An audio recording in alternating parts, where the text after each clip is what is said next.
তোমার কাছে মনের কথা বুঝে যাবো আমি। এই কর্ণকে মহারথী অর্থরথী বলে কেন? এই মহাভারত হবে না, কেউ বলতো না, বলতোকে বিশ্বদেব। বিশ্বদেব বলতো অর্থরথী। আমি তোমার কাছে গেল, আমি কেমন অর্থরথী বলে তোমার যা শুধু মন দিয়ে শুনে যাও, মন দিয়ে শুনে যাও, শুধু মন দিয়ে শুনে যাও, মন দিয়ে শুনে যাও।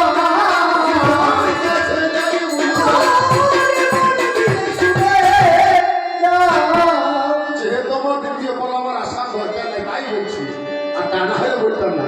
কালী বসুন শুধু মহাভারত আছে। এই কর্ণের কুরুক্ষেত্রের যুদ্ধে কর্ণের সঙ্গে মানে কর্ণকে ডাকাও হয়নি আর কি। তাহলে কর্ণ এলো কেন? কর্ণ মনে মনে ভাবলে আমার মতো বিরাট বিশ্বের মাঝখানে কেউ নেই, যদি আমি কুরুক্ষেত্রের যুদ্ধে অংশগ্রহণ না করি আমার বীরত্ব সবাই বুঝতে পারবে না। এই বীরত্ব বুঝতে পারবে না বলে কর্ণ নিমন্ত্রণ না করা সত্ত্বেও এই কুরুক্ষেত্রের যুদ্ধে এসে যুদ্ধ করেছিল। এই কারণে বিশ্বদেব ঠাট্টা করিয়ে আমাকে অর্থরথী বলতো।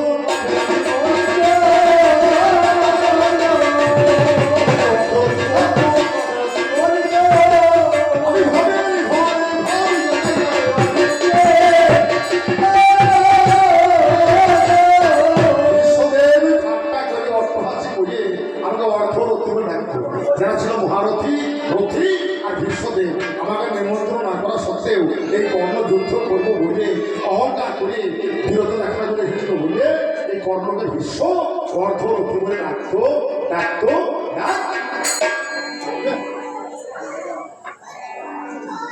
ভালোবেসে বুঝাতে গেলে হবে কি এখানে যুদ্ধ হবে, ওই কদিন বলে 18 দেখবে ও তাই না বলে সেনা কত বুঝলো 18 কহিনি সেনা, ওই এতগুলো সেনা আমাকে 18 দিন সময় লাগে নাকি? আমি চোখের বড়কে এই যুদ্ধ শেষ করতে হবে। কে বললো? এই বরবরি। ভীমের পুত্র ঘটোৎকচ তার পুত্র যে বরবরি, এই বরবরি যখন বলল ভগবান বিষ্ণু সুদর্শন যজ্ঞ দিয়ে সেই বরবরিকে মাথা কেটে দিল। কাটা মাথায় বলল হে ভগবান আমার মনে বড় বসবাস ছিল এই যুদ্ধ আমি দর্শন করবো।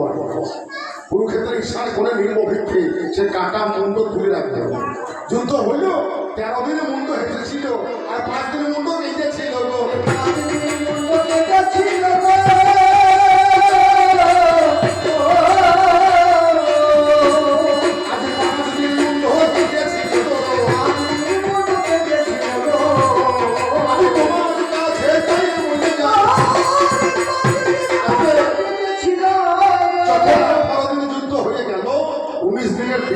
ভগবানকে প্রণাম করে বলি ভগবান আমারই নাশ করেছি। আমার মনে বড় বাসনা ছিল এই যুদ্ধ দর্শন করবো, যুদ্ধ দর্শন হয়ে গেল। ভগবান কৃষ্ণকে সম্মুখে রেখে সেই বরবরিকে জীবনাবসান ঘুটে গেল। জন্ম কোথায়? এর মা ছিল মূল দৈত্যের কন্যা, নাম ছিল কামকালিকা। এই কামকালিকার গর্ভে ঘটোৎকচের ঔরসে এই বরবরিকে জন্ম হয়েছে।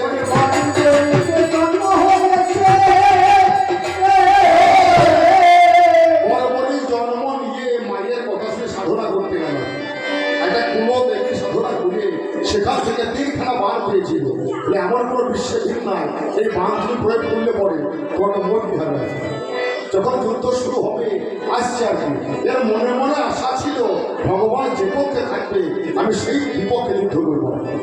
ভগবান দেখবে এই ছেলে সামনে চলে যাবে, যুদ্ধ করতে লাগে এই সেনা আর কেউ বেঁচে থাকবে না। ভগবান সুদর্শন চক্র ধরে তারা মুন্ডু ছেদন করে কুরুক্ষেত্রে যুদ্ধ দর্শন করিয়ে 19 দিনের দিনে রক্ষা করে দিল।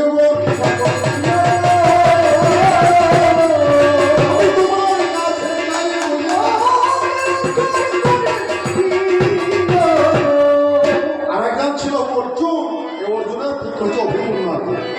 এটা ওর ছেলে, ওই ভালো জিনিস বলবো, ওর ছেলের কথা আমি কি করে বলবো? হ্যাঁ অর্জুন তোমার ছেলে হলো অভিমন্যু আর কি। এর জন্ম কেমন করে, মৃত্যু কেমন করি আসল মাঝে খুঁজে বলো, আমি তোমার কাছে তাই বলে কেন অভিমন্যু মারা গেল। দেবো ঘ্যান কেন এগুলো বললো না।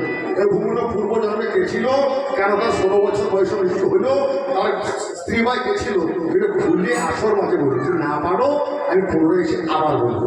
এইটুকু জীবনটা সতর্কের কাছে করি বাবা সব সময় লোক আমারও আমি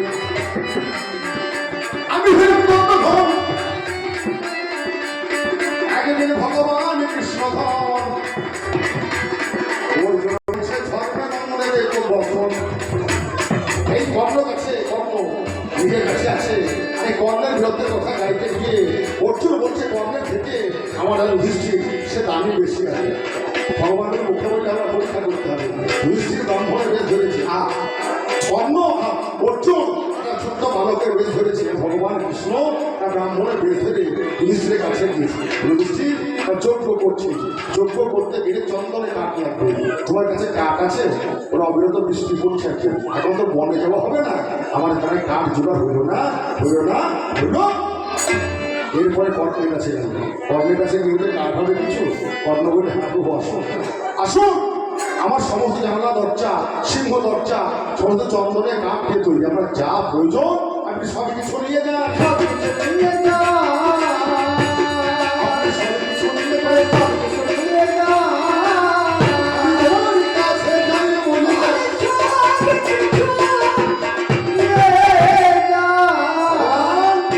যখন দৈন্য সমরে যুদ্ধ অর্জুন বাণ ছেড়ে দিয়েছে আর পিঠে বাণ লেগে কর্ণ মাটিতে পড়ে গিয়েছে।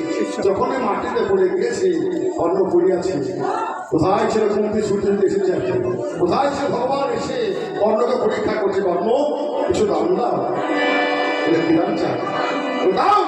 এই কর্ণের দুটো দাম সোনা দিয়েছিল বাঁধানো আর কি বলে কর্ণ তোমার দুটো দাম সোনা দিয়ে বাঁধানো আছে, সে দাম দুটো দান করো। ভগবান হাত দিয়ে দাঁড়িয়েছে, কর্ণ মাটিতে ভরে ভরে ধরো বানটা হাতে করে নিয়ে যেই দাঁতে বান মেরে দিয়েছে আঘাত করেছে আর কি, আর দুটো সোনার দাঁত উঠে গেল আর কি। কর্ণ হাতে করে নিয়ে দাঁত ভগবানের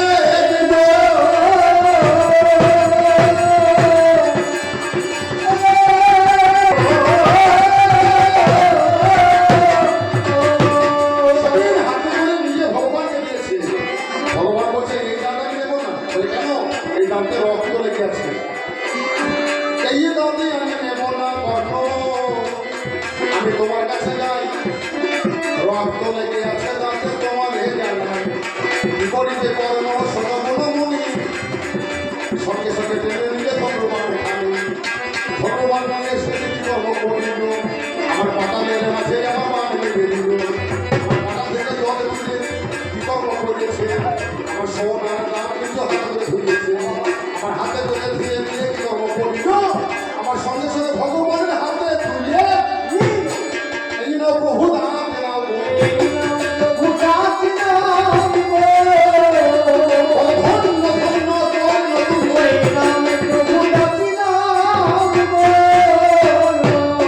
আমার কর্ণের একটা মনের আশা শেষ ইচ্ছা ছিল আর কি। কর্ণ শেষে বলল প্রভু আমার তো শেষ দশা, তুমি আমাকে এমন জায়গায় রাখো বলো যে শ্মশানে কোনোদিন মরা পড়ে না পড়ে না পড়ে, এই আশা এই বাসনা আমি অর্জুনের কাছে বলি, আমি তো নিরঞ্জন যাব না, এই আশা বাসনা করে আমার দ্বিতীয় পাল্লা আমি এইখানে রাখিলাম।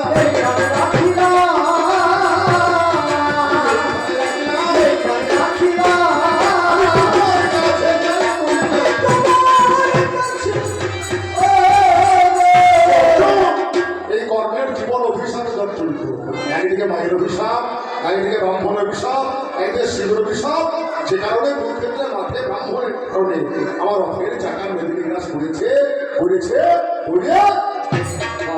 মিথ্যা কথা বলি, মিথ্যা পরিচয় দিয়ে গুরুদেবের কাছ থেকে ভালো মতো স্বীকার করে গিয়েছিলাম, ধরা পড়ে আমি বললাম কি আমি শিক্ষা এনেছি বটে, সম্মুখ সময় আমার গুরুদেবের অভিশাপ, তোমার ভালো কথা মনে থাকবে না, সম্মুখ সময় তুমি ভুলে বসে আমার রথের চাকা বসে গিয়েছে, অর্জুন বাণ ছাড়ছে, গুরুদেবের অভিশাপ ছুটে গেল।